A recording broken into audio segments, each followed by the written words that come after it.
Thank you, Marco. Good afternoon. Today we'll discuss the data analytics and data processing in IoT, and I'll quickly recap from what we discussed yesterday before we talk more on the data stream and IoT data processing. I don't know if anyone recognizes this gentleman. His name is Alex or Sandy Pentland. Some people call him father of wearable technologies. In 1970s, he works at MIT. In 1970s, he was an undergrad student at the University of Michigan. And for his summer internship, he went to NASA. And his supervisor at NASA asked him to work on a project. I don't know whether it was a serious project where they asked him to do something. They asked him to go and start looking at the satellite images and count number of Canadian beavers in some part between Canada and the US. And in 1970s, the quality of the satellite images were not very good. And these beavers, they are little tiny animals, and seeing them from space would have been a really challenging task. I would have been asked when I was an undergrad student, probably I would have looked at image processing technologies. I would try to do the image analysis, try to see if I can find that tiny I don't know, pixels, which could be a beaver or not. Probably I would have spent 2 years without getting any results. What Pentland did, and it was a really, really interesting idea, he said that beavers, they make, you have in Italy, in the UK we have them, they make just block the water, they make dams, and basically to create a big area full of water in the rivers. And he said, well, beavers, it's difficult to see them from the satellite images, but they make dams. And if I can start finding and counting them, they were easier from my satellite images, I can get an estimate of number of the population around that area. And that was a brilliant idea. Now, a couple of decades on, now it's the same thing happening in our physical world. In lots of things, we cannot really see the tiny details of information about someone's day-to-day life, people's health, but we have lots of data. If we change the way we look at that data and process that data, we can find some really, really interesting insights related to several things happening around our environment. Take the changes in our environment, in our healthcare, supporting people, making our cities smart, looking at the quality of, air, or quality of traffic, making the decision-making much easier and more intelligent for people who set the policies or who make decisions, or the systems which manage our transport systems, our healthcare systems, and so on. There are lots of Internet of Things technologies. When we move to the data level, they provide us information from our physical world, from our physical surrounding. And that information from physical world, if it can be transformed to some insights, some patterns, some correlations, it will give us a better understanding of our surrounding world or the phenomenon we are measuring. Today, we mainly focus on the applications and how data analytics and machine learning technologies and time series data analysis can help us to extract insights, or what we may call it actionable information from IoT data. We briefly discussed these topics yesterday. We said Internet of Things data is usually multimodal, could come in different forms. Yesterday we looked at some data could be numerical, some of them could be like textual data, categorical data, you could have video data. Sound is an interesting one. You can collect your sound information from the environment and convert into lots of interesting information about activities, about events happening around an environment. Because the infrastructure is often deployed in an uncontrolled environment, data can be noisy, sensors their quality can vary, the changes in the environment can add more noise and inaccuracy in your measurement. If you put, for example, a sensor outside this building to monitor the temperature, if the sensor is under the sun, the actual temperature reading will be affected. Then part of it is the way we deploy the technology, part of it is how we analyze that data, or how we interpret that data to be able to differentiate between what is the real data, of which part is noise. The deployment, the granularity of deployment, if you put many sensors in an area, probably you get a better observation, better monitoring. The frequency of the sampling you make makes a difference in quality of your data. We discussed when you have higher frequency of sampling, obviously you're increasing the bandwidth, increasing the use of bandwidth in your network. and also if your battery powered devices, basically you will drain them out of battery much quicker. There's a decision making process. What frequency you should collect, what quality you need to collect. Sometimes that part of it is during the deployment, during the design time, you make a decision how many sensors you need in an environment, what frequency of sampling they should have. But sometimes, in combination, you can also combine that with some adaptive algorithms. Algorithms can look at the data, look at the characteristics of data, and make intelligent decisions, for example, to adapt their sampling frequencies, to adapt how they aggregate data and how they process data. Today we show some examples and review some of the common solutions around this area. And also provenance and providing the quality-related information is always important. Or if you're changing your data, aggregating data through a process chain, it's always important to be able to track the data back if someone wanted to, at least to see what source the data came from, or at least provide some information about what processes have been applied to data.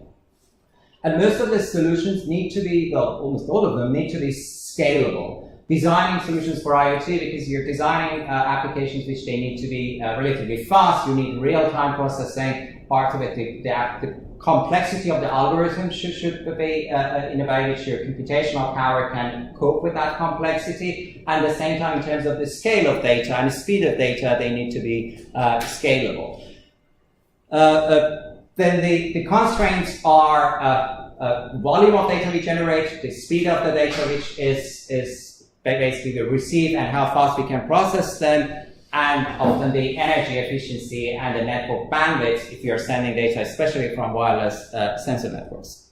Where to start? If we want to do data analytics, where do we start? I showed this figure yesterday. So part of it is our design. We decide what data needs to be collected. When we are designing an IoT system, we are designing it often for an application, and that application has some requirements. We start looking at the requirements, we decide what type of markers we need for that, to answer that question, what type of data will help us to solve that problem. Sometimes even we don't have a very clear picture of what the data types we have. We might start deploying different sensors and then later on look at what type of information will give us better answers to our questions. Sometimes we know what type of data we need just to find the right sensors and the right technology to be able to allow us to collect that data. Once we have collected data, we discuss we need to make the data in a format which becomes easier, scalable and flexible for machines to be able to access and process that data. The second step focuses on analysis of data. Once we have collected data, whether we can analyze the data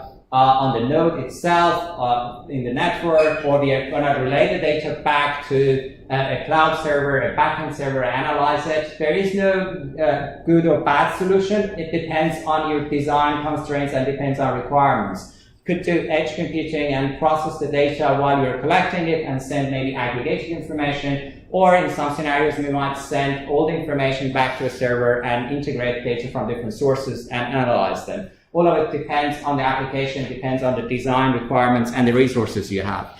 And then the results of this analysis needs to be made available either to users, the human users. When I say users, human users, which they will see the data, will take an action. You need to create a system, you create interfaces. Earlier today, Paulo showed some examples of how you create a dashboard, how you create interfaces which you can interact with data and make the data reusable. Or sometimes the result of this is an insight from an algorithm which can basically send information to another algorithm to make a decision or to activate another part of a larger system. Back to what we discussed yesterday, the sensors, usually they have different protocols which allow you to communicate through either directly to a backend server or via multi-hop communication. Sometimes the process can happen on the nodes themselves, which are often called edge computing, or sometimes you collect the data, you send it to a more powerful node, could be a sink node or it could be a gateway node, and the processing happens in the gateway, or in some cases data may go to a backend server and the process happens on a backend server or cloud server. Often they're IoT resources, not necessarily always, but they send a smaller amount of data but in large volumes. Like if you're putting environmental monitoring sensor in a home environment, in a smart city environment, you're collecting lots of small measurements but in a larger volume with lots of sensors and lots of continuous data. But if you're adding multimedia data, like let's say video, CCTV, or voice, your amount of data is not also small. Like video data can be large data as well. The deployments are usually in large, means your data sources can be multiple data sources, or sometimes tens or hundreds of sensors sending data. Then the solutions should be able to cope with the distribution and scale of the data. And also depends, sometimes you might need to coordinate between different devices, different technologies which provide different parts of your information. Often the analysis you do in IoT data doesn't come from one source. You don't read only the temperature data to analyze it. You read data from multiple sensors, and each of them will have different characteristics. They might even operate on different platforms, different systems, and coordination based on them is important. Often the systems can be measured or processed based on a periodic sense, or could be based on event. If a sensor identifies an event, starts sending the data, or can just periodically start sending the data and you start analyzing that.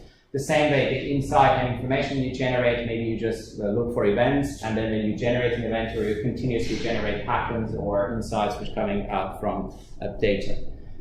Sensors themselves, often when we think of a sensor, we think of a physical device which takes an analog signal from the environment, from body's vital signals, and converts it to then we have an electronic, basically, circuit connected to it, which converts that analog signal to digital signal, and sensor nodes, they don't have the computational power, communication units to communicate this data to a backend server. But in some cases also you might use like human data, human published data as sensory data. Examples are data people publish on social media, on Twitter, or other social media platform talking about the environment. For example, I can just publish and say, today I think it's too warm, it's sunny. That's an information, it's sort of a sensory data. I might get stuck in traffic and I say, I'm in this street and there seems to be a traffic or a traffic jam. These can be also used as sensory information if you want to integrate data coming from human observations provided by some different platform which can be made available online. Of course, if you have access to this data, just some examples what you can do. You can monitor people in their home environment. You can monitor cities' infrastructure, events happening around the city. In industry, you can put sensors on industrial devices, monitor them, and there are so many other applications. Some of them we'll discuss tomorrow. If you're working in a closed system, and if you have designed your system yourselves, then you know what data you have, and you know what data you're going to use, and you've decided to use that. If you're using an open platform, often you need to find what data sources are available. When I say open platform, means the data sources, you need to look for the data sources. When we are looking for information on the web, what we do, we open a search engine, like take Google, and we start typing a keyword, and we look at the keyword, and we start looking for the information. And usually a search engine will return you a set of pages, and then we look at whether that page has the information we are looking for or not. Google has recently added, a couple of weeks ago, they added a new service which they search for data sets. There are a few other examples of online websites which allow you to search for the data. But generally, the way the current internet is designed, most of the search functions are mainly optimized towards text search. HTML pages exploiting links, looking at the relationship between links for searching the data. In IoT, if you have a larger scale platform which you need to look for information, maybe you need to think of how you can search the data based on different parameters like location, based on type, based on time, or a combination of this information. Then the search becomes an integral part of a system. If you don't know where the resources are, or you periodically want to look for a certain type of information. And once you collect information, we discuss the parameters of that data, means the context of that data, time, location, quality of that data becomes also an important part of what we've collected. We used this example yesterday. This is, let's say, is a temperature measurement. We discussed how we can add metadata annotations to process this information. But at the same time, if you're publishing a large number of data within that format, we need to think of what infrastructure we need if we want to provide search, or what type of functions they might need to access that data, and how we provide data discovery functions to our systems to be able to identify and be able to search that data. Well, sometimes we are interested in searching the data itself. Sometimes we're interested in searching and finding resources can give us that data. That's how I've separated the data discovery or resource discovery. Sometimes I want to know how many sensors or what devices are available. They can provide me data related to a phenomenon. Sometimes I'm just interested in the data, not the source itself, depending on the application. Again, on the web, this usually often done by different types of search engines, different types of services. In IoT, probably there is a need somehow to create first common formats to represent data, and then create global search, which you can then use as published data to be able to search them. But at the same time, telling the search engines or telling the resources where data exists, it's a part of the requirement. What we do on the web, we have very well-established standards. If you're publishing a web page, you're publishing it, let's say, mainly in HTML format, or if you have dynamic pages, still they get translated to a sort of HTML format. We host them on web servers. They work on HTTP protocol. Most of them probably they respond you on TCP port 80. Then you know you can go and use their IP address. You can refer the pages down, or analyze the pages, and so on, index them. In IoT, the resources can be very low-level sensors. They might send their information, but how do you know that information is available?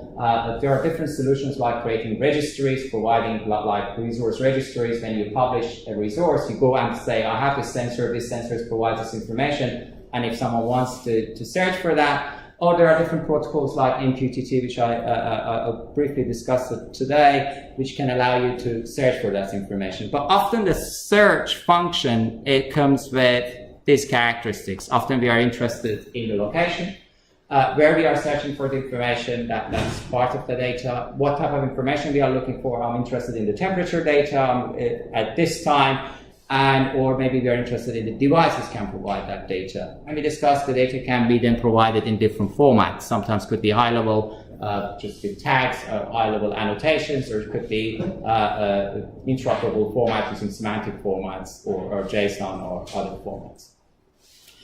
A few examples, I briefly mentioned this yesterday.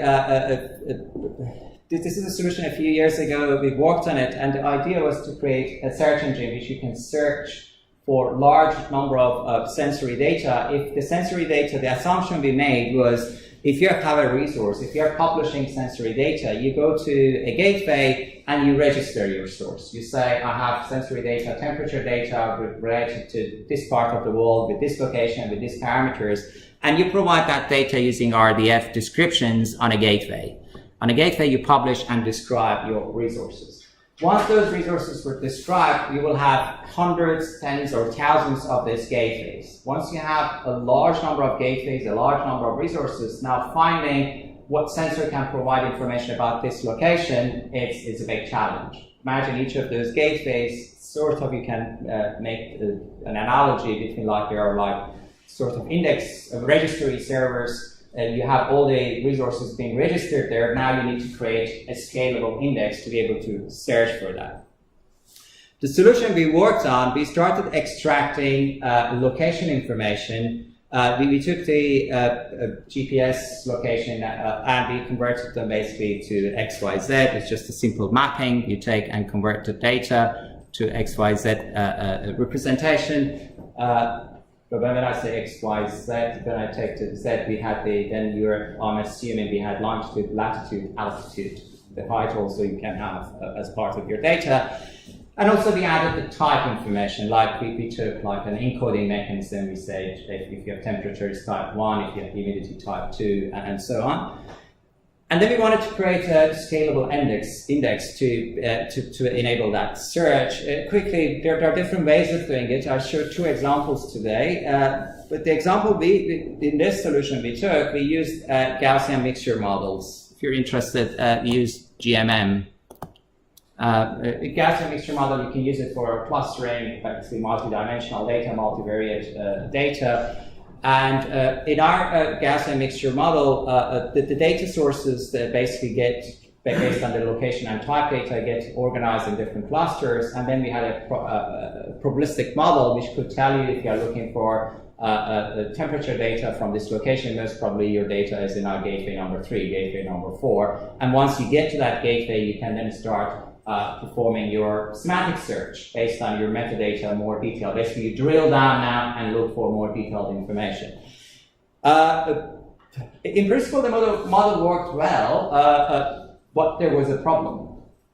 And that's a key problem in lots of IoT applications and scenarios. And the problem is, when you're searching the websites, often lots of web pages, not all of them, are quite static. Like you start indexing them and they are pretty much there. I know there are websites that upload data, they are basically generating data from databases, and that database information could change, or news websites continuously change. But you can go and index them more frequently. But generally, the pages are generated, they stay there. More or less often.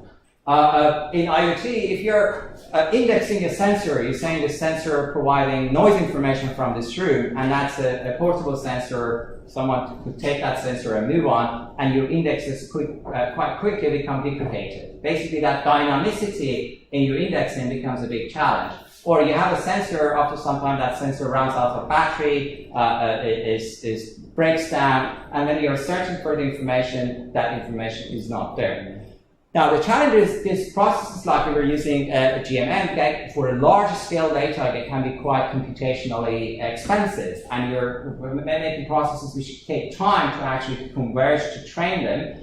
And once you've trained them, if your underlying data keeps changing, basically your indexes are not valid anymore. And if you keep repeating this, you're producing lots of heavy computational demand, which your system might not be able to efficiently to address that. Our solution is, we looked at an analogy, we took it from actually MPEG. From MPEG. I don't know, are you familiar with MPEG video processing?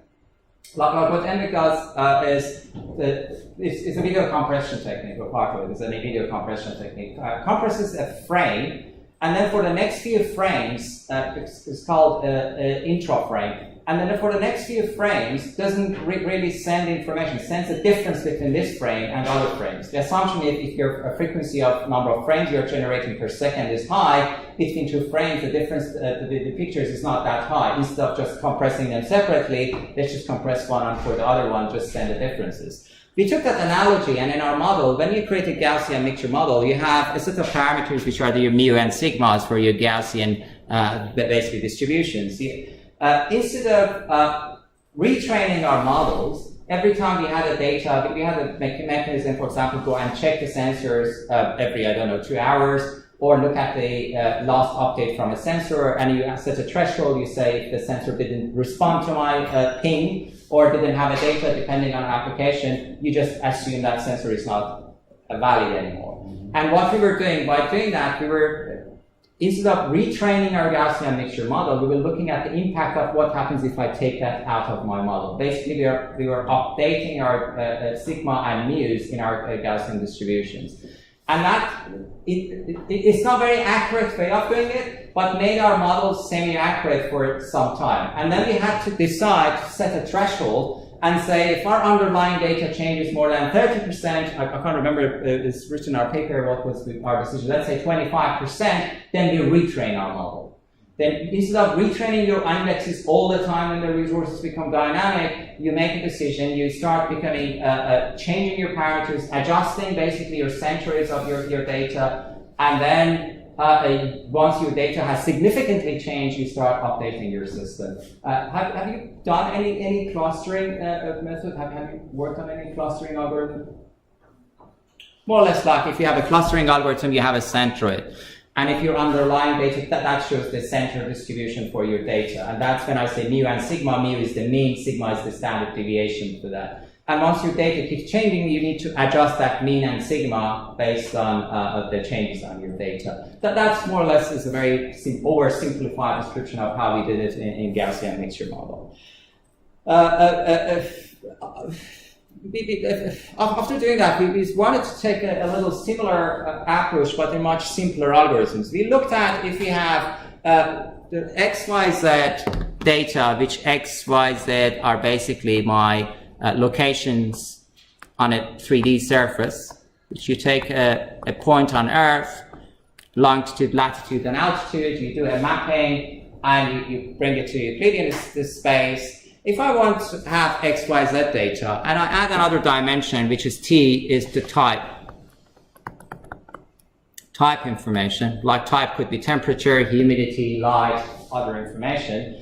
Can I just run a simple clustering mechanism? When I say simple clustering mechanism, I'm talking something like k-means or dp-means or density-based or distance-based clustering mechanisms and start indexing that data. That was an architecture one of my colleagues, Yasmin, came up with. And we designed an algorithm which you basically publish lots of data with location information and type information, and you can run different clustering mechanisms to index that data. There is a bit of tricky aspect here. If you have longitude, latitude, and altitude data, and you take the type, you add the type to that, you can create a large number of resources which can be represented using this data, right? This can be x1, y1, z1, t1, and I can have xn, yn, zn, and tn. Can I say, for example, if my type was temperature, I make the type 1. If it was humidity, I can add type 2. If it was light, the type could be 3. And then I can have lots of numerical data. These are just, let's say, some data with type 1, and other data with type 2, and so on. Yes. Oh, I have been writing my sorry. Something like this. Sorry, didn't notice. What do you think is the problem? Do you see any potential problem here? And I can apply this data. I can apply any, let's say, clustering mechanism to basically cluster this data. I have lots of numerical arrays, and I have 4-dimensional data. I have X, Y, Z, and T. And T is basically I've converted my categorical data. My categorical data was temperature, humidity, light, and so on. I just gave them a number, and I've created now a large set of numerical arrays. And when I have a 4-dimensional data, I can apply any machine learning algorithm to start clustering this data, basically put them in groups based on their similarity. If you take an algorithm like k-means, for example, k-means will look at the distances. Obviously, these are not, what I'm writing as an example is not exact longitude, latitude. I'm just using it as an example. We'll use, let's say, is 1 to 7, and the type is 1. My next data is 1, 5, 6, 2. I'm going to start basically, and so on, but start deciding how many categories I have, and we put them in clusters and groups. Do you see any potential problem with this approach? The problem starts if I change, can I say, instead of saying temperature is type 1, can I say this is 10, this is 20, this is 30? Well, temperature was a category, right? I just made an assumption to call them 1, 2, 3. Can I call them 10, 20, 30 and still create my multidimensional data? And that would be a problem, because now my algorithm will look at the distances. If you are using a distance-based algorithm, is always this distance will bias your algorithm. It's a very simple thing in machine learning. The technique to solve this is called one-hot coding. Hot encoding. Sorry. Just look it up and you'll find. But basically, say instead of having 1, 2, 3, you will have, based on the number of dimensions, you will add binary dimensions. Let's say I have 3 types. Instead of saying 1, 2, 3, this will be the temperature, this will be the light, this will be the humidity. Then I can make it 0, 0, 1, 0, 0, 1, depending on which one is on. Basically, you create binary representations. Then your algorithm won't be biased.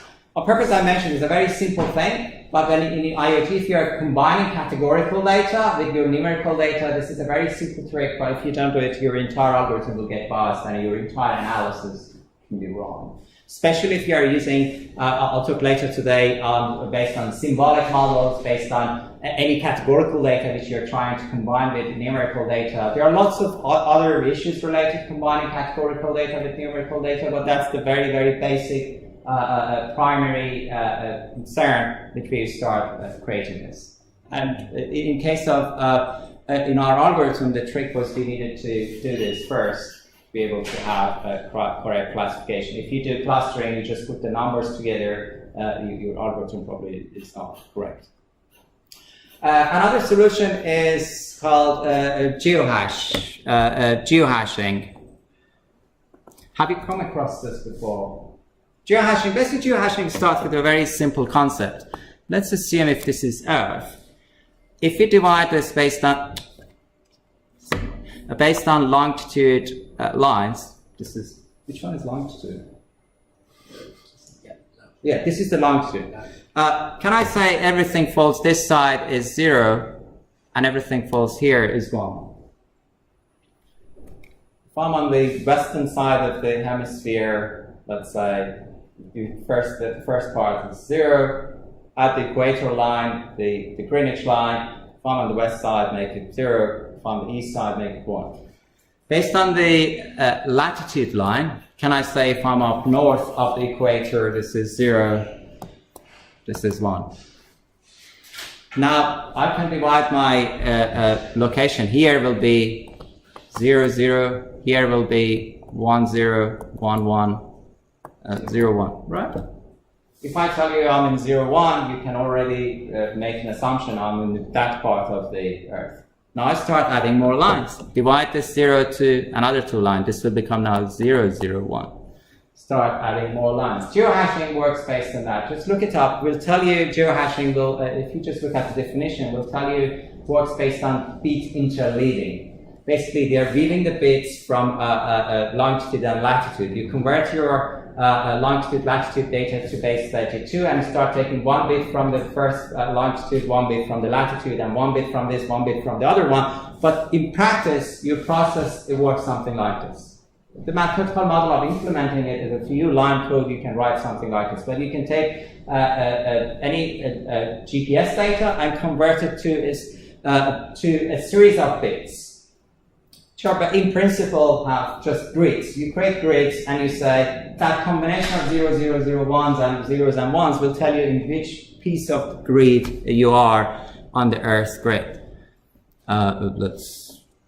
If you really make it smaller and smaller, this will have, let's say if you take this one, will become suddenly something like this. Yeah. Just a series of zeros and ones will tell us exactly where we are. Now, in geohashing, they have done something really interesting. And that part makes it an excellent algorithm for, excellent method for representing location data for type of applications we have. From left to right, you start separating every 7 or 8 bits, I can't remember, I think so. And then for each of them, you write equivalent ASCII code. Your location data suddenly becomes something like this. You take GPS data, which was coordinate, it was an angular coordinate, you couldn't just do Euclidean distance, you couldn't just look at the similarity. It doesn't mean like if you have a little difference between the numbers in GPS, they are exactly the same locations, because depending on which part of the Earth you are, actually these angles could be closer to each other or could be far apart. If you go to the equator, they are really far distance. If you go up north, they are up down south. They are really closer to each other. Then looking at the numerical distances in GPS location, or if you wanted to do a bounding box to find across an area, to find what are the related locations to you, are quite computationally intensive tasks.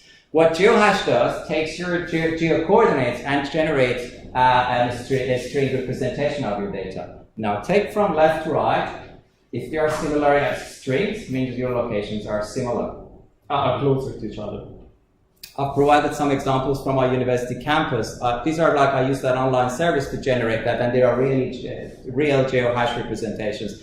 If you see my point 2 and 3 are close to each other, and from left to right, you see they have more characters similar compared to, for example, 3 and 1. However, those points actually are not very far from each other. That's a likely at the university. They are very close, actually. They are not like a few, I don't know, 10, 20 yards distance from each other. But they, sometimes you see the number of characters could be, the few characters could be different. This is a good method for finding similar locations. Now, if you have lots of geo-tagged data, if you have lots of data with lots of basically GPS location, GPS coordinates, you can create a system and quickly you can look up, find me all the available other information in my vicinity. As soon as you give your data, you can convert it and you can search for data. There are some limitations. First of all, those character similarity won't give you any metric similarity. You can't say because you have 5 characters you are 200 meters away, or if you have 6 characters you are 100 meters away. It doesn't have an equivalent metric distance measure meaning for that. Simply, if you look at the way we generated the grids, actually I draw them wrong because when they go up, they become very, very close to each other, right? That angle would make a difference. For example, if you're up north, maybe 2 locations close to each other will have completely different GeoHash representations. GeoHash has some limitations also. I'll leave it to you to look it up, but quickly, if your point falls on top of, exactly on one of the longitudes, your GeoHash might get the 2 opposite sides of the Earth, two close sides of the points might get them wrong, thinks they are far apart from each other. Or if your point exactly is on the equator line, you might actually get to the other side of the world close to your location. There are just some limitations, but there are ways of resolving those as well. Just as soon as you know how the algorithm works, those are just some tricks you need to look at and to be able to process or prevent it happening.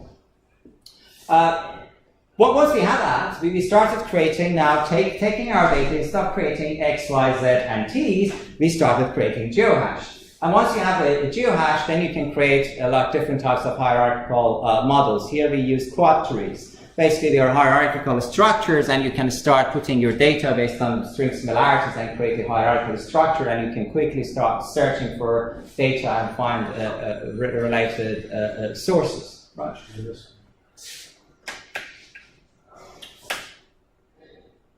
You have just to wait a moment. I think because I move around, probably it keeps going on. IoT phone. It's fine. I should stand still. Yeah, once you have the GeoHash representation, you can create hierarchical structure, and this is an example, like again, how we analyze that data. Moving from the search, but once you find your data, once you know where the data sources are, now the important thing is how to process them. Again, as I said, the processing can happen on the network or can happen in the backend server. Some of the processes can be very simple, just aggregating data. You can read data, create an average, and instead of sending all the raw measurements every hour, send an average. In many applications for environmental monitoring, that could be probably a good approach. Sometimes you might send more characteristics from your data. Instead of sending only the average, you send average, minimum, and maximum. That could give more information about how data during that time interval has changed and what would be the level of change. You can send standard deviation and some other statistical parameters with that data. The more information you send, probably you're processing that information, you will have better insights of how data has changed over time.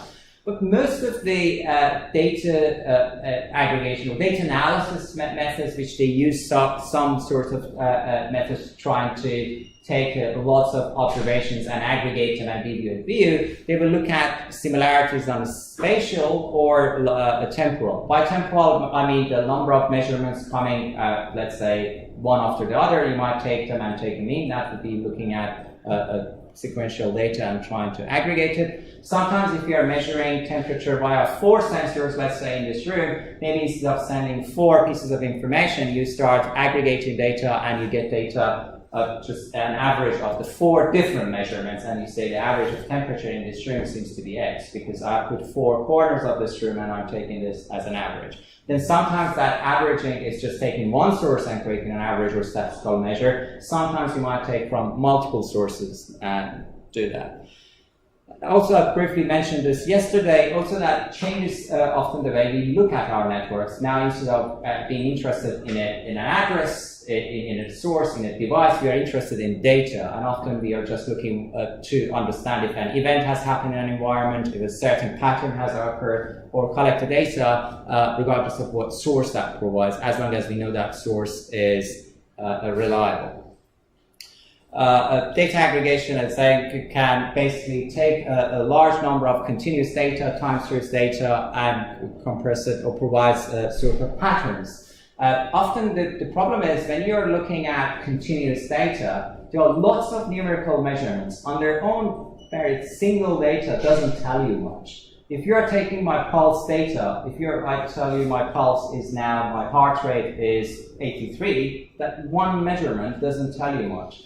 But if I tell you my heart rate has stayed for the past hour of 83, now that has a different meaning. And often that complexity starts with just simple numbers and a lot of single numbers, and the continuous numbers on their own single items, they are often not very useful, and they become useful when we can aggregate them to patterns, when you find how the data has changed, you look at the data over time.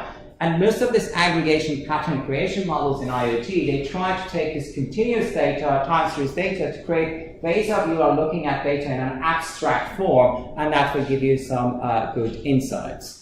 Again, as I said, the aggregation can happen on single nodes, or multiple nodes could collaborate. Instead of like each of them sending a measurement, they all could communicate their measurements to one node, and that one node takes the data. Imagine if they were measuring temperature, instead of sending 6 different temperature measurements. Imagine if this was a room, a farm you were monitoring. Instead of sending 6 different measurements, all these sensors, they send their measurements to a central node, and that central node aggregates that data. Designing any algorithm for aggregating data, you need to look at the application, and you look at a few areas which you need to be concerned. One is the accuracy. So most of these algorithms, they will lose some information. If you take taking just the average as the most simple method, if you're taking 100 measurements and you're taking an average of that, yes, that's a representative of that data, but we have lost lots of data in between. And the accuracy, it will be important in several applications. And we'll look at a few examples of when we are creating patterns and how changing the parameters will affect the accuracy of the algorithm, and how a good representative of data your algorithm or pattern creation could be. Completeness, how completely you represent data. Let's say if my data is a time series data which comes something like this, and my algorithm creates, let's say, some discrete representation of data like this, how complete is that? Have I missed some of these peaks?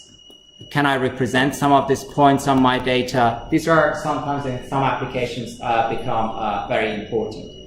Latency, if you're processing the data, if our algorithm is very complex, or we are analyzing our data using an algorithm, completeness also, the latency becomes an important factor.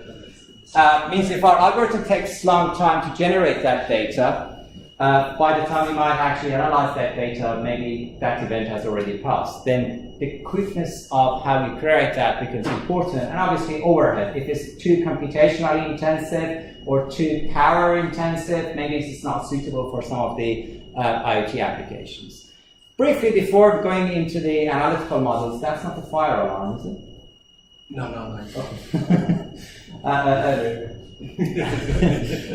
Before going into analysis of the data, analyze the data. You forgot to tell you're on record. Emergency situations.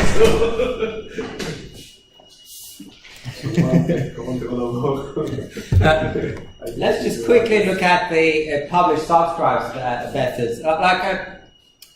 To make that then again IoT data available, either you're publishing data continuously and you start continuously listening to that data, or you want to have a mechanism in which the data then becomes available, you get a notification. One of the very common protocols to do that is called MQTT. I briefly mentioned it yesterday.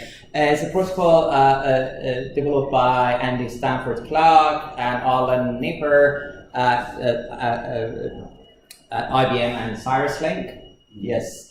And the protocol, why it has been is adapted by IoT solutions, is because its overhead is very small. MQTT by default, has 2 bytes header. Obviously, there are some optional headers as well, but your data comes with a small overhead. When you publish your data, you only have 2 compulsory, basically headers to add to your data to be able to analyze it. It's a new building.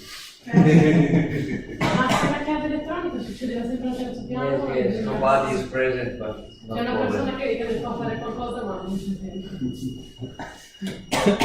I don't know, what is the overhead, if anyone knows, on HTTP? How many bytes the HTTP header has?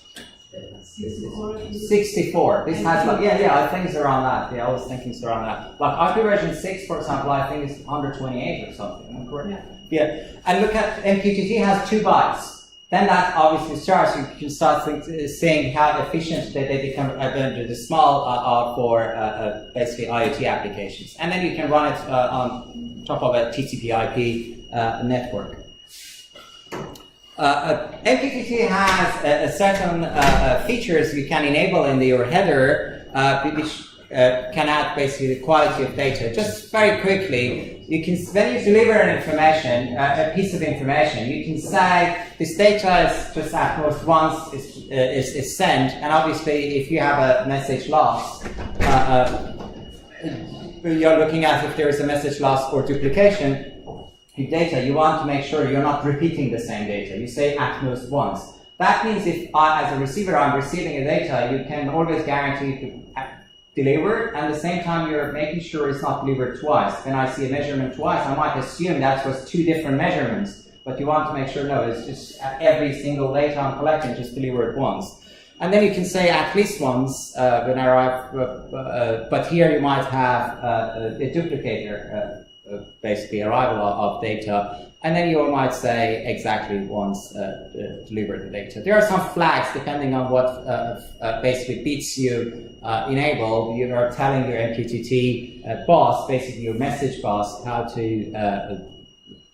provide data or how to retain data. One of the interesting ones is retain.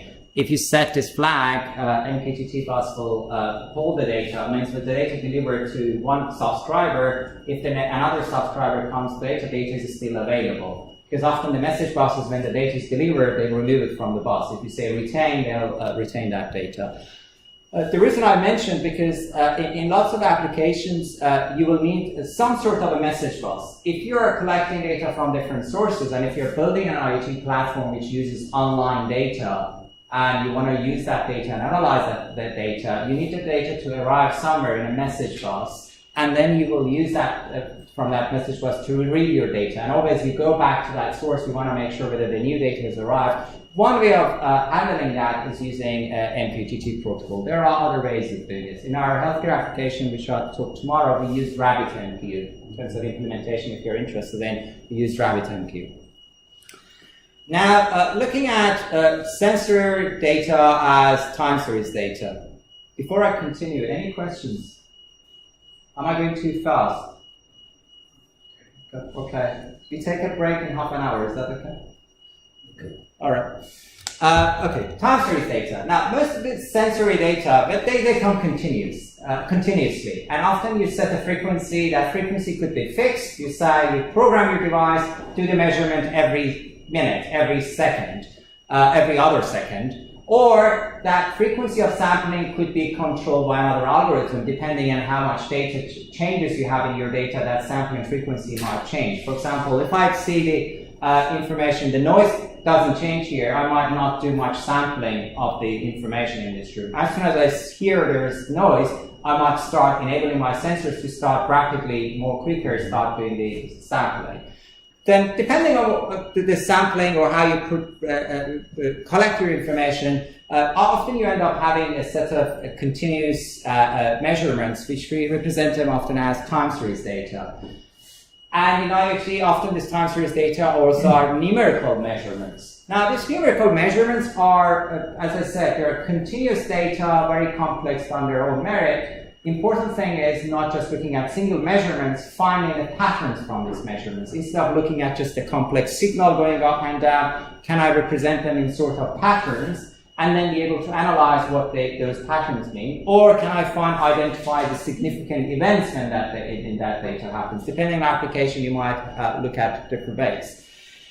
Often this abstraction method or methods trying to create these patterns, they will take your data, for example, a time series which has n data points, and they will create a smaller representation of that data with L dimensions, with L basically numbers, and usually that L is smaller than n. That's a complex way of saying something very simple. If I have 100 measurements, my aggregation method will represent it with something much smaller, but now the biggest challenge is how small that should be and how much information I can compress to that smaller representation. There are different ways of doing it. In signal processing, there are many, many ways of actually analyzing signals, creating lower dimensional signals, but often these methods start with a basic principle. They take your data, this is a real sensory measurement, if I'm not mistaken, it was a noise data you took.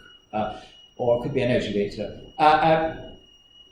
The principle of most of these methods is they take each of these are basically, this is not analog obviously, these are digital measurements. Every single, I think let's look at every second we do a measurement, right?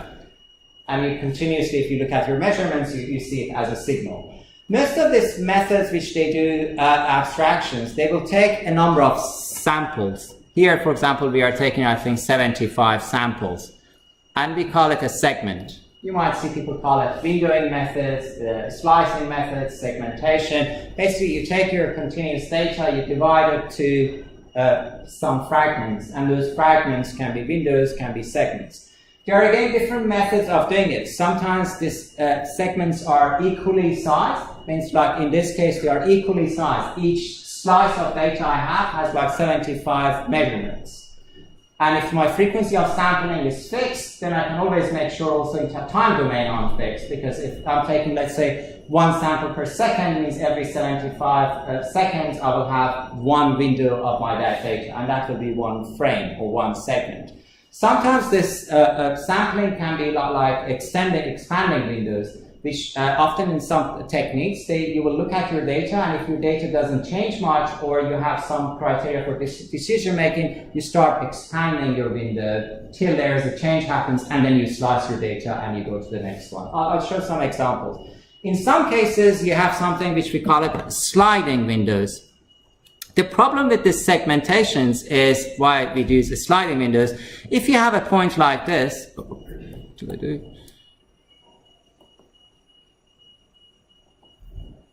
if you have a point like this here, and this exactly falls between the 2 slices, part of it is before this slice, part of it that slice, by dividing it and treating them separately, you might lose that point of change. Like suddenly what's going down, and that's the local minima, because between that point suddenly you start going up. But if you take only the slide on the left-hand side and process it individually, you might assume still your data is going down. But in fact it didn't. That's an optimum point, and your data starts going up again. When you segment your data on fixed segments, often the edges between these windows, the piece of information remains in one segment, another piece remains in the other segment. A solution for that, sometimes we use what we call it sliding window. Means your windows, instead of starting from fixed points, they always have some overlap. This is my first window. My second window starts from here, goes up to here. My third window starts from here, goes to here, and so on. Then you have always some overlap between your windows. And you are using the information in 2 segments. That's called sliding windows. Different algorithms based on different requirements, based on different design decisions, you might use a combination of this. But either one of this, either you will have fixed windows, expanding windows, adaptive windowing size, sliding windows, so on. Also, something like the moving average, something. Exactly. There's one that's moving average. You will look at the average shapes. In fact, I have an example of moving average. Yes, exactly. Thanks. And now, one of the techniques, once you have created these windows, let's say you have created these segments, now the next step is how I'm going to represent this segment. Let's say take one of our segments. This is one segment. These are 75 numbers. Let's say there are 1, 2, 3, 0.3, 0.1 because they were point, and carried on. There are 175 samples from that. And if I represented them as an array, it's an array of 75 values. Now, what we are looking for is to create this array of until, if you take it from 1 to 75, we want to represent it with something smaller, something smaller than 75, whatever it is, and we want that to be a good representative of our data.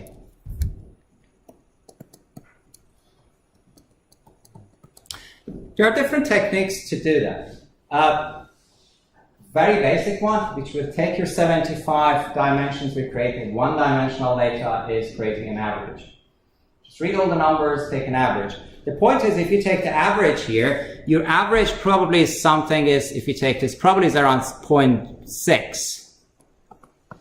The average will be 0.6. If you take 75 values and create an average, your average is 0.6. The problem is, lots of variations happen in that data which you lost if you do that.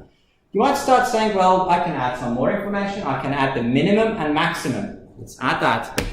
Our representation becomes better. Instead of showing 0.6, my first representation was only showing 0.6. I can make it now 0.6, and I say my minimum is somewhere here, probably is around, if that's 0, that would be minus 0.15, and my maximum is somewhere around 1.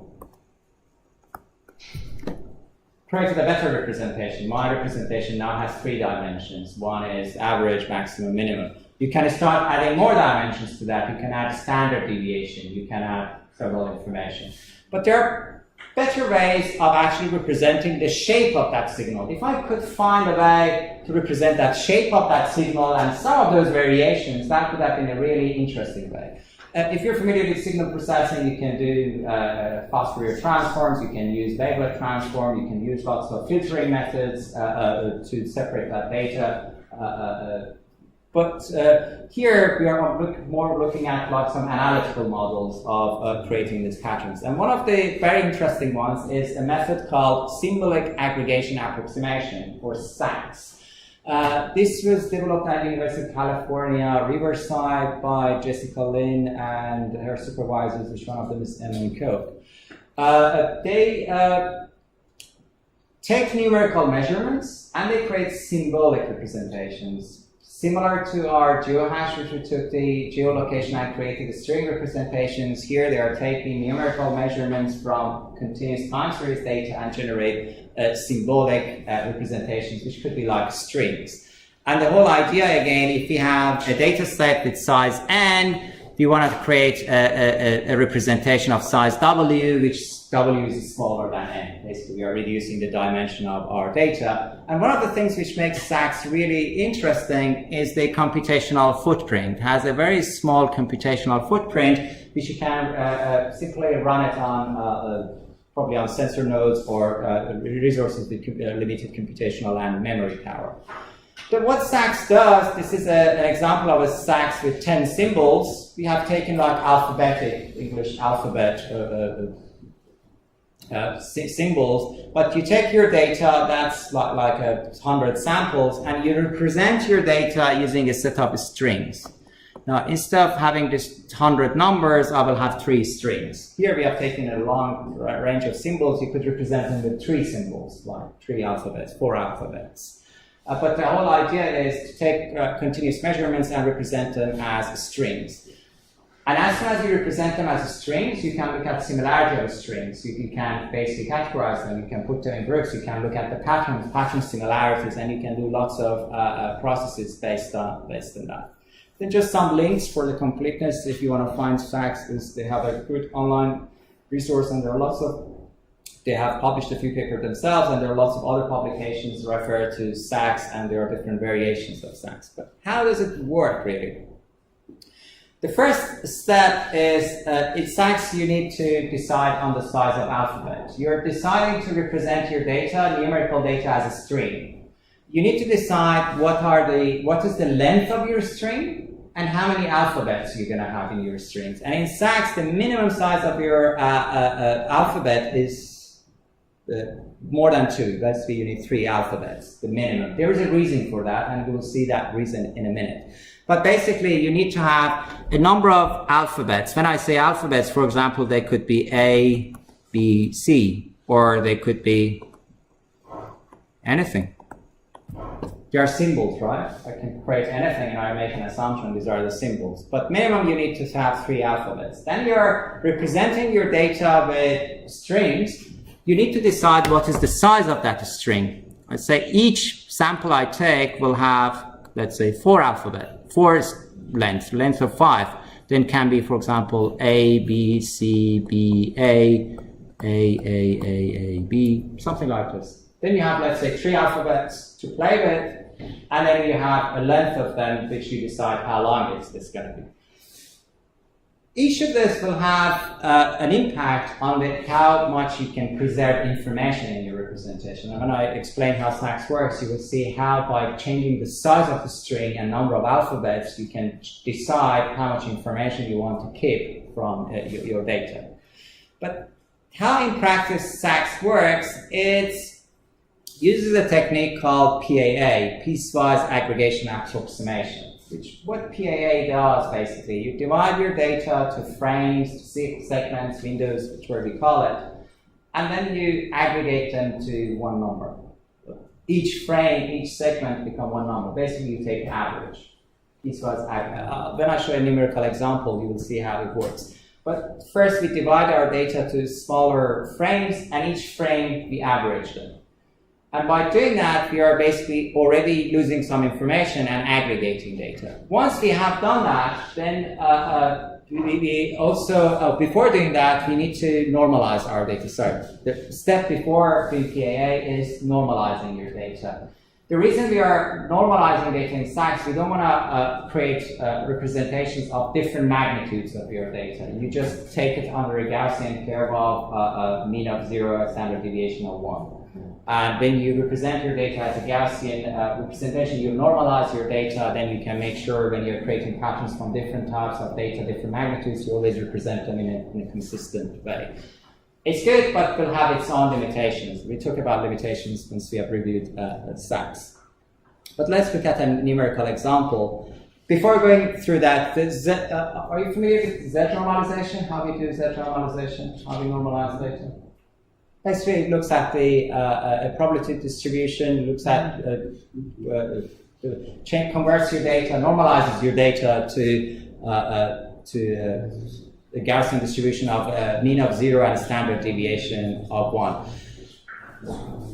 And the idea is the Gaussian distribution is basically based on the central limit theorem. And the idea is if you have a large number of samples, always the distribution will be normal. And in fact, Keogh and his colleagues a few years ago, they wrote a very interesting paper. They looked at lots of time series data, and they said if you have a very large time series data and you observe them for a long time, when you do clustering, all of them, they converge to the same setup if you normalize, if you look at them, because over time, everything will be a normal distribution, will be normalized distribution. And the same thing, we are assuming, we are taking that principle and we are converting our data to a normalized distribution, which will be the standard deviation is 1, and the mean is 0, and obviously on area under this curve. This is a probability distribution. Area under the curve is 1. Then I don't need to explain. It's a continuous probability, right? Okay, skip that. In SACS, the first step is creating a Z-normalized data distribution. We calculate the mean, we calculate the standard deviation, and you take each of your measurements and you basically normalize them. Let's say if that's my time series data, if this is my time series data, if I have each of them, imagine they are a measurement. Let's say they are, I don't know, measurement of temperature in winter from an outside environment. The first step is calculate the mean, calculate the standard deviation, convert each observation to a Z normalized distribution. My raw data, my time series data, now represented as a Z distributed representation. This is the Z normalized data. The next step is now applying this piecewise approximation PAA aggregation. The idea is, if I have a PAA, if I say my W is 5, I need to divide this data. If I have, how many data I have? I have 10 divided by 5 to 2 segments, right?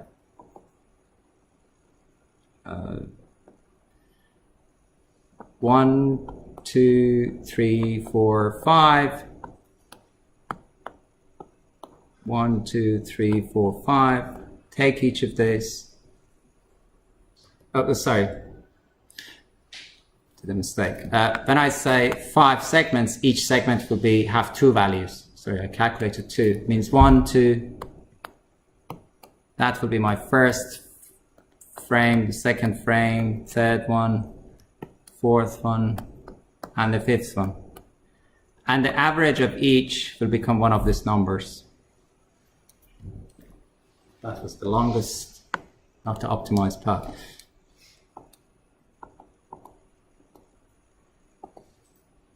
The average of these 2 numbers is this. Average of these 2 numbers is this. These 2 have become this. These 2 have become these. These 2 have become these. Yeah. Just basically a very simple approach. You just take your data, Z-normalize it, and then start deciding on your basically frame size, and each frame just aggregate them. And that's PAA. Then you will have a representation like that. And that will tell you now, you start deciding how many data points you're going to lose. Because if you aggregate and if you make your PAA based on now 5 numbers, my initial attempt, which I wanted to aggregate 5, then I would have ended up with having 2 basically values in the end. And this step will tell you the size of the string. Now we know the size of our string is going to be 5. Because we have 5 values. The next step is how we convert this to a symbolic representation. But by doing PAA, we have made a decision we want to have the strings of size 5. In my previous attempt, if I would have taken 5 numbers and I would have taken an average of each 5 would have become a number, I would have had a string of size 2. And you can see, by deciding the steps in your PAA, you might lose lots of data or might keep longer data. The longer the strings are, you need more data to represent it, more longer strings to represent them. And by keeping basically adding more data, you might create smaller strings. That would be the first step in the size of the strings. But we know our alphabet size can be minimum 3 and anything higher than that. And now the next step is how to convert these numbers to a set of alphabets. Let's say if I had 3 alphabets, ABC, I could have a combination of ABC here or any combination here. Still, the string size doesn't matter, right? I could have AA, BB, or whatever. What SACS does, the next step of SACS starts looking at the Gaussian curve. We have already normalized our data, and we're assuming our data has a normalized distribution, and looks at the Gaussian curve and divides it to equiprobable areas.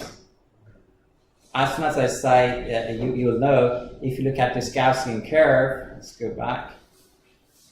If you divide it to equiprobable areas, let's say if I divide it to 3 equally probable areas, because here you have higher probability, here you will have smaller, and this will be bigger areas. In terms of the probability, area under the curve, the entire area sums up to 1. But obviously here you have more area under the curve. If you divide it to equally probable areas, lines will look like that. And depending on number of alphabets, Sachs divides the Gaussian curve to equally probable areas. If you have 3 alphabets, you draw 2 vertical lines and divide your Gaussian curve to 3 areas. Area here will be A, for example, in our example. Area here will be B, and area here will be C.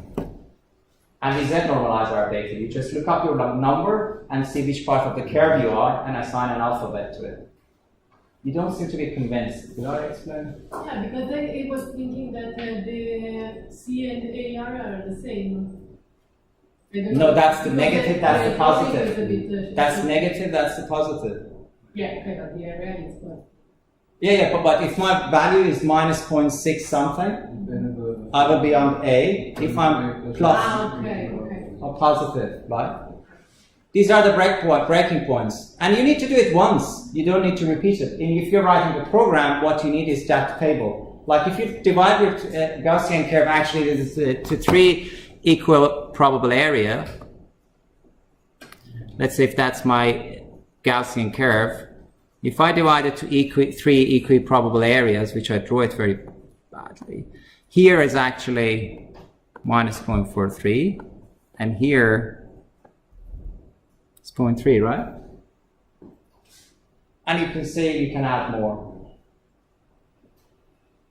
That will tell you a number of alphabets. If you have 10, you will have 10 basically breaking points. You divide that curve to 10 points. And this needs to be done once, and they've done it. You just, if you're writing the program, you just need to add that table. Or if you're using a certain fix, you just need to know where your breaking points are. Now, once we have the breakpoints, we can easily just convert them. Let's say if you have taken 4 alphabets, our breakpoints are this minus 0.60 and 0.67. And once you have the basically beta points, in Sachs terms it's called beta points, based on which part of the curve you are, you just assign them to an alphabet. Let's go back again to our example. If you have taken 3, if I have a value here, for example, I don't know, minus 671, that would be an A. If I have something plus 831, I will be a. If this was, let's say, something K L A, I'll be an NA. On purpose, I used a random string representation to say these are symbols. It doesn't matter what order you're using or what symbol, as long as you conform to a certain representation which is meaningful for you. Take our example now. We had our time series data. We Z normalized it in the second step. This is our row signal. We Z normalized it. We divided it to basically each 2. We averaged this, or let's say we applied PAA, and we took the PAA, then we created PAA representation. We decided on the size of our alphabet, and then for each alphabet is minus 0.6. This will be between this will be, which one is this? Will be between these 2 points. Then before this is A, here will be B. Is that clear? Okay, if my breakpoints are, if I take 3 alphabets, my breakpoints will be minus 0.43, 0.43. And let's say if we take alphabets of M, I, L, what this will look like.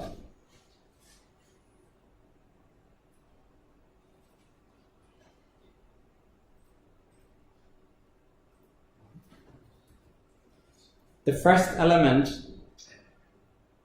will be no, the first element will be I, yes. The second element will be L. Third one will be I. Is that correct? Fourth one will be, this is minus, by the way, the minus has stayed up. Will be again I. And the fourth one will be I.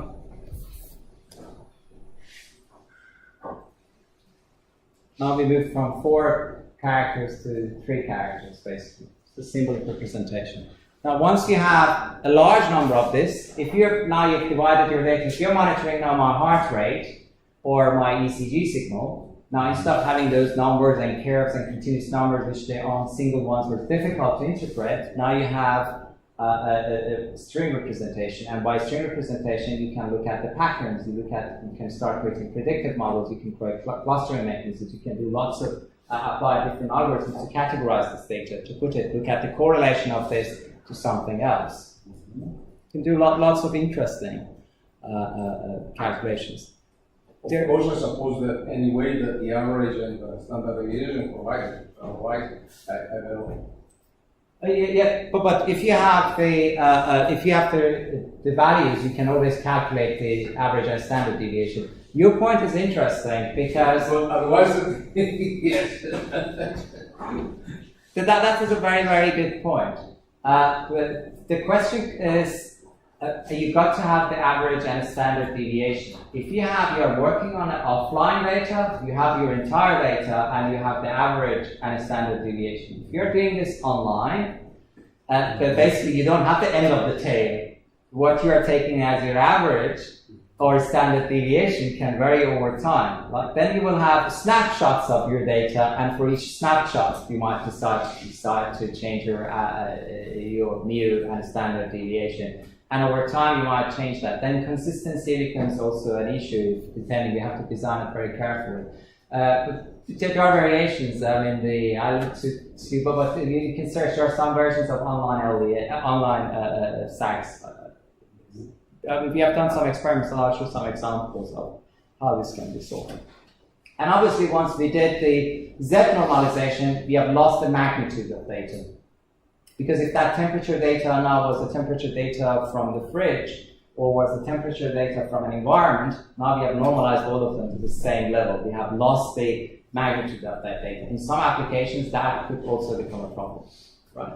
But we did it because we wanted to have it under a Gaussian curve, because we needed that get beta points to be able to divide it to equally probable areas. Every time we gain something, we add a limitation to our algorithm.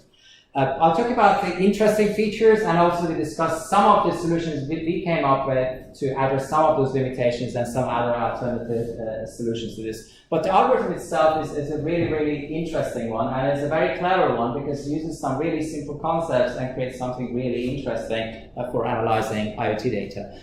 One more thing is the distance function. Because we use alphabets, A, B, C, let's say if you have B, B, C, C, B, A, or any combination. Now, if you want to cluster them, if you want to look at the similarity, we cannot use just the normal distance function. We cannot use like the Euclidean distance because they are not strings anymore. They are not values. We have used symbols. Then SACS uses a special distance function. There's a specially designed distance function which is called mean distance. So if I remember correctly, this is size of your data set divided by size of your frame. This is sigma distance of QI CI. This uses QC, which is, say, let's use the same.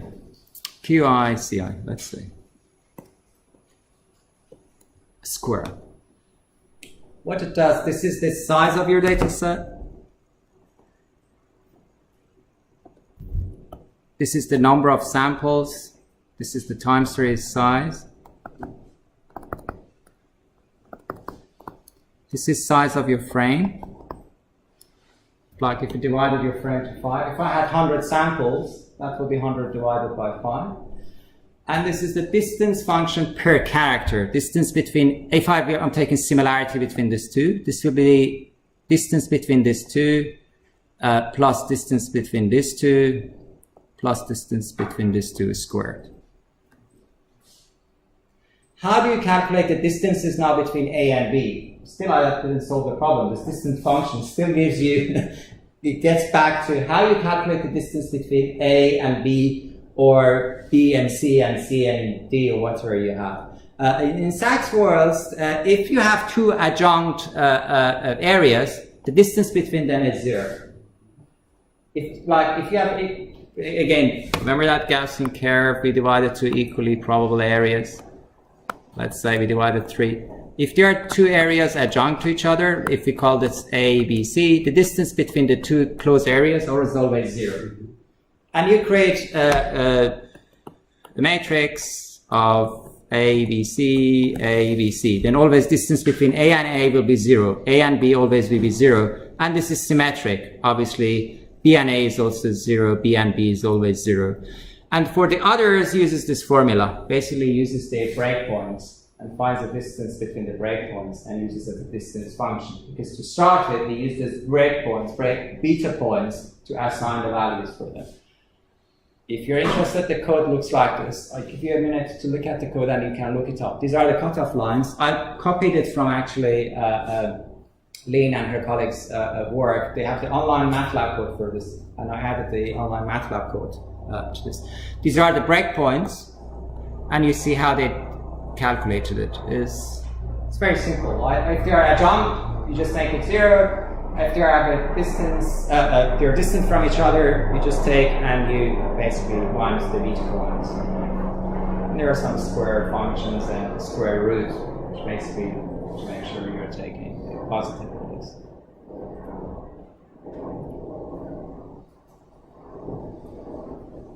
Any questions so far? Now makes it interesting because you can write now something like k-means and put them in clusters. The only thing is you cannot use the normal, let's say if you're writing Python, you cannot use normal Python scikit-learn's k-means because you need to change your distance function. Just a little tweak in the algorithms, you can start clustering it. You can start looking at apply different probabilistic models. You can look at the strings are coming from a sensory source, and start creating strings, and then you can start creating predictive models. Something like, imagine you can create, I don't know, similar to regression, you start looking at what is going to come next. You can look at the strings from different sources and look at the similarity. Look at the two temperature sensors in two sides of the room and see how they are similar if you are sending the similar values. There are a few interesting tweaks, also just as an example of distances between 4 alphabets. Again, similar to breakpoints, these are fixed. Once you've calculated it once, you always have it. They always are the same, they're not changing. Then you can always hard code this into your program. You don't need to recalculate them all the time. A few now extensions. So far, this was original Sachs, which Elena and her colleagues have worked on, and then Keogh and his colleagues have continued creating several iterations of it and several extensions to it. We've done a few experiments using Sachs and looking at the different variations of what you can do with it. One of those was one of my colleagues a few years ago looked at creating Sachs with expanded windows. Instead of having this window as a fixed size, but when I mentioned that, when your data doesn't change much, instead of dividing data, you just expand your window till you have the significant change in your data, and they started creating this fragments based on the changes in data, not based on the fixed assumption. And we called it adaptive Sachs. In adaptive Sachs, then you're starting looking at how much your data changes, and you add a threshold. You will say, for example, if my standard deviation starts increasing, I start collecting data and continues to calculate, let's say, standard deviation, or calculate my measurements from my mean, whatever, and if I start deviating by x, factor of x, I'll stop and create a Sachs representation of that. We call it adaptive Sachs, and we measure it if you're sending Sachs patterns from a wireless sensor node, that it decreases the number of basically bits, bytes you need to send your data. In terms of size, you're decreasing size. That's the gain you get. The disadvantage of using such a method is you're creating inconsistency in terms of how many samples has gone into each pattern. Because one pattern could have had 100 samples, Another pattern could have had only 20 samples, because how we adjusted the size of the strings, we always adapt our PAA. Our PAA always generates strings with strings with size of 5. But in some cases, you might add 50 numbers to create that 5. Sometimes you might have only like 20 numbers to create that 5 strings. Then if you're creating something like adaptive stacks, what we did, the only thing that you should be aware of, the number of samples are not necessarily similar. Still, maybe you keep the shape of the signal because the signal hasn't changed much. It's just the receiver, when you process it, you should be aware of the sizes maybe are not consistent. For some applications might work, in some other applications you have to treat it very carefully. In another application, which I also briefly talked about it yesterday, but now we can make the connection, we took the SAX patterns, was from an office environment, and we tried to add some rules to those SAX patterns and try to say what they are. We knew the sources of data. We had a smart office environment. We had sensors monitoring noise, temperature, light, energy consumption.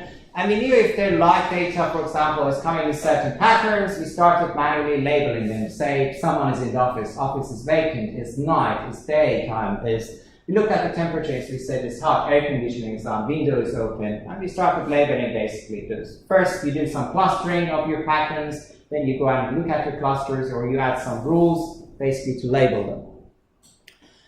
The first product was, now we had some patterns which we had labeled them. In an ideal world, we might actually create some seed data, label them, and create a supervised learning mechanism. Basically, you start actually, when a supervised, unsupervised, they start actually labeling them automatically. In our case, we just added some rules to be able to label them.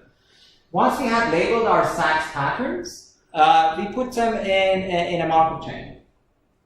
And in a Markov chain, we started looking at how those patterns co-occur. Look at the temporal dimensions. If it was like, let's say, if we had a daytime, and if someone had a meeting, if this was event 1, what happened next? If I had, like, let's say, my office environment, I had only 3 events. Either I was in the office, I was meeting someone, or I wasn't. We looked at what are the probabilities between them, because we had the patterns and we had the transition between these patterns. We took it put it in a Markov chain. And the product we learned was something like this. We created what we call the situation ontology, a model, a semantic model of representation of what was happening in that world, in that environment we were monitoring. Part of it, obviously, the knowledge layer of it was still done manually. We created our ontology, created our model and rules to be able to label those patterns. But once we created the patterns, by just observing those patterns for a while, we learned how they, from one event you go to another one, or from one activity you go to another activity, and we just looked at the relationship between them. We have an online paper on that if someone is interested, the detail of the work and how we implemented this solution. Recently, we have again taken this idea and we have applied to monitoring people activities, which I'll talk more about tomorrow. Again, a colleague of mine a couple of years ago took the SAX patterns. We had now, before talking about how we use the SAX patterns, there is an interesting aspect to it, which I forgot to mention it. When you're measuring, creating SAX patterns or creating pattern symbolic representations, let's say, which is this way, you can use SAX or any other way of symbolic representations, you're using alphabets, you're using a set of characters. We came up with this idea. We said, well, let's say if I'm monitoring temperature, light, humidity, or in this case, we were looking at the traffic data, velocity of traffic, air quality data, number of cars in the street. We said, well, each of them are coming in a separate data stream. For each data stream, we were creating the symbolic representation with different alphabets. Let's say for the first data stream, we used A, B, C. For the second data stream, which was the first data stream, for example, was air quality. The second data stream was the number of cars. We used D, E, F. For the third data stream, which was, let's say, speed of the cars, we used G, H, L. Something like this. Now we were creating strings with different alphabets, look like words. I mean, they don't make any sense in human language, but there's a language like you read your data, you generate some strings. And we started putting all this data together in a series. I'm just showing simple lines. And we cut them across. Means now each fragment I was creating had data from strings from my first source, had strings from my second source and my third source. And we treated each of those now slices as a document. Imagine that was a Word document. Now in my Word document, I would have had a combination of those characters, strings. Like imagine is a book, is a file, and in each of that, I will have a combination of those. Is that clear how we do it? Once you create that document, we call them virtual documents. There are lots of interesting text processing methods, which they look at your documents and they will look at co-occurrences of text. And they learn from your documents, learn the correlation between text. They look at and understand what words they co-occur with each other across different documents. And they use that to understand the underlying structure of our language or our whatever we are using, the syntax we have. There's a very effective method called LDA. I briefly mentioned it, latent Dirichlet allocation. LDA is used in text analysis a lot for basically sort of looking at understanding the semantics between the words, semantics between the documents, and for document search and retrieval. So lots of really, really good work. It's a very powerful algorithm method to analyze text. In our case, we took our virtual documents, which had a combination of this gibberish words, but in our world it made sense because we knew those are patterns, and we gave it to an LDA algorithm. And each segment we had, if it was a continuous data, I can't remember, every 15 minutes, let's say, or every hour, we were cutting our data across all our streams, and we were making this is a virtual document. Next 15 minutes is becoming another document, and we were creating thousands of documents. Now we gave those documents, virtual documents, to an LDA algorithm. An LDA algorithm looked at those keywords, look at the words, how they appear, and start learning the correlation between them and put them in different topics.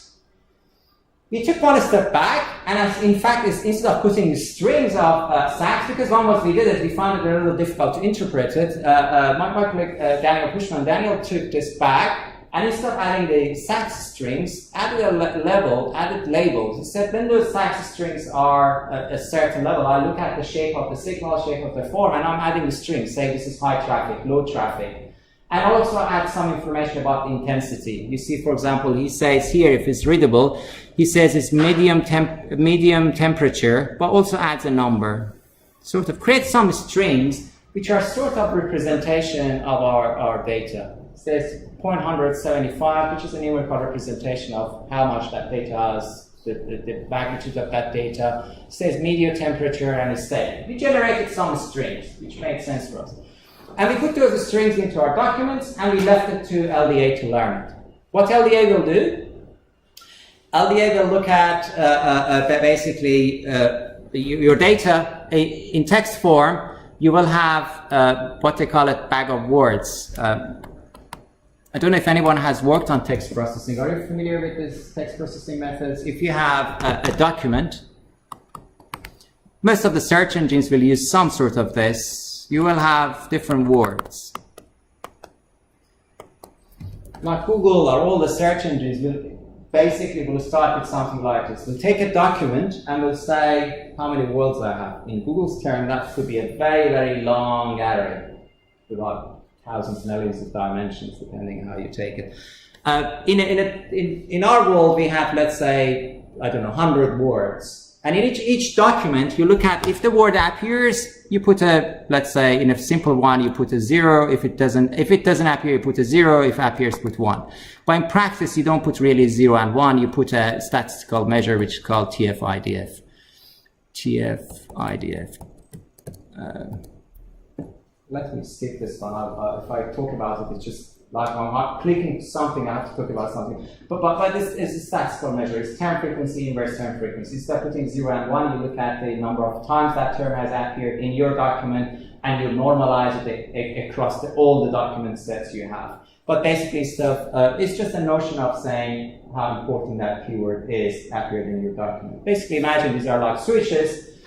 Each row in your array. If a word appears, you switch it on. If it doesn't appear, you switch it off. What happens is then you will have a large array, which the rows are number of documents you have in your set, and each column will be a word.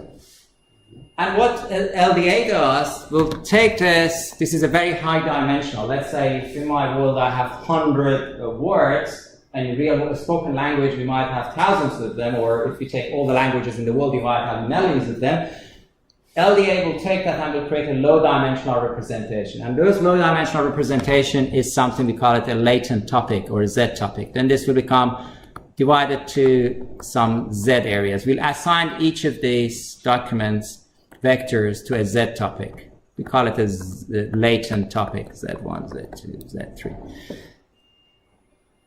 Going back, we took our LDA data, we created some ritual documents. Our ritual documents, they had a combination of words, and when we gave those words, we told our LDA, for example, we will have 20 topics. Instead of having 100 different topics, 100 different things, we learned it, and this aggregated our documents in one place. Then we went and looked at how the words are getting aggregated in those topics, and by looking at, basically we were looking at the correlation between our different streams.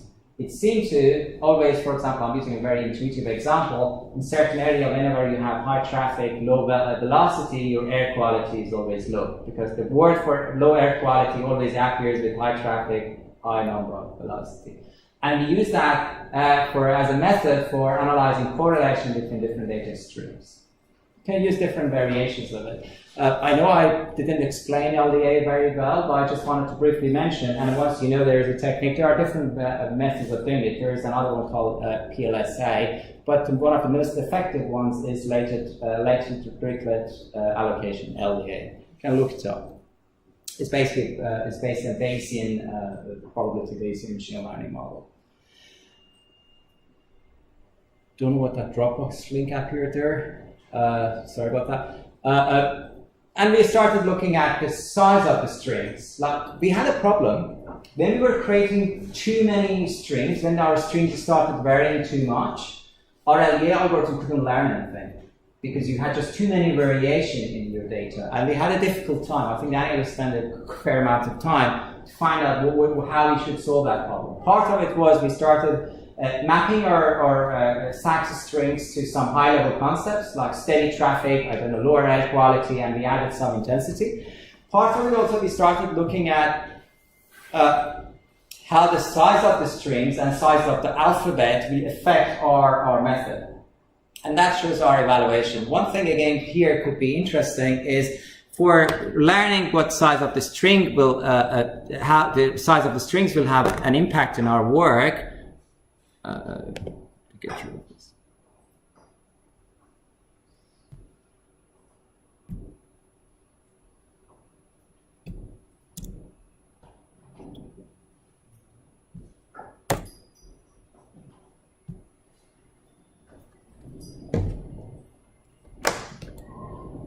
We used a measure called perplexity, yeah.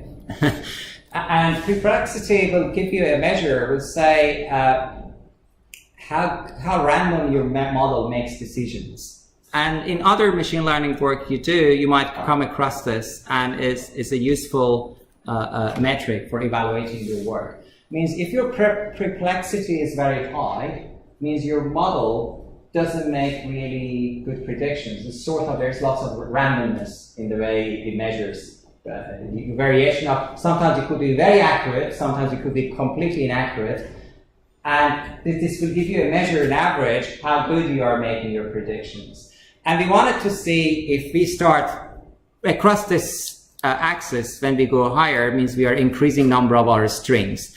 And you can see the LDA is the green one. When we started increasing number of alphabets, the variation became so much, our LDA algorithm was getting confused because we've seen so many alphabets. And we started looking at, if we take, I can't remember the number of settings, I think 3, 4, 5. A will be 3 strings, 3 alphabet, B will be 4, C will be 5 alphabets.